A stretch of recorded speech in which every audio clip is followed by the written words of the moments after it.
코로나19로 비대면 수업이 장기화되면서 학생들의 스마트폰과 미디어 사용량이 증가하고 있습니다.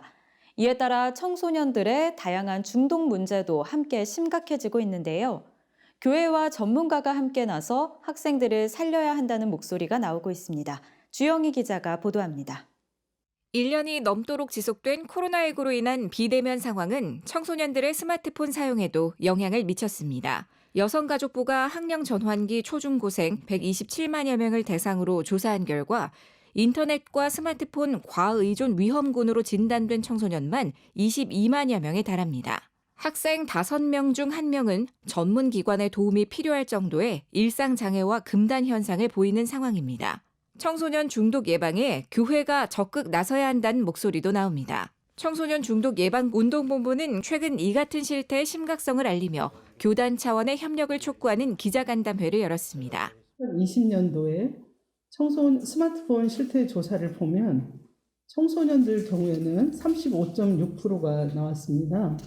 그러니까 10명 중에 4명이 청소년 같은 경우에는 스마트폰에 중독됐다고 볼 수 있습니다. 영유아 0세에서 9세까지 스마트폰 중독률이 22%, 한 5년쯤 지나면 우리 아이들 모두가 거의 다 그 스마트폰에 중독됐다. 이렇게 우리가 평가를 해도. 한국교회 총회들도 중독예방특별위원회를 각 교단마다 좀 조직을 하셔서 중독 예방에 대한 관심을 좀 갖고 좀 활동을 해주셨으면 좋겠다 하는 생각을 좀 갖고 있습니다.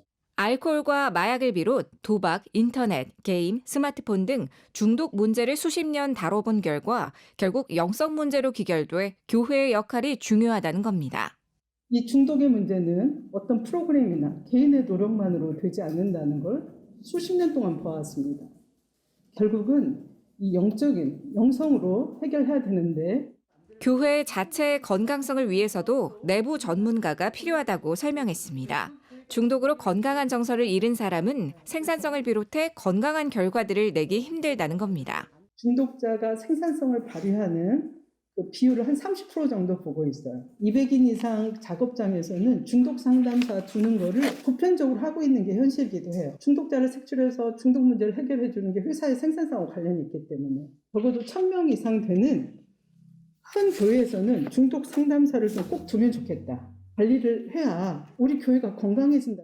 청예보는 크리스천 전문 교수들로 구성된 26주 과정의 청소년 중독 예방 전문 강사 양성 과정을 최근 개설하고 지난 10일부터 모집에 들어갔습니다. 한편 중독과 성경적 재현을 담은 교재를 한국교회 성도들을 위해 출판 제공하고 7월을 첫 시작으로 중독 해결을 돕는 만화와 웹툰 등을 공개해 나갈 예정입니다. CGN 투데이 주영입니다.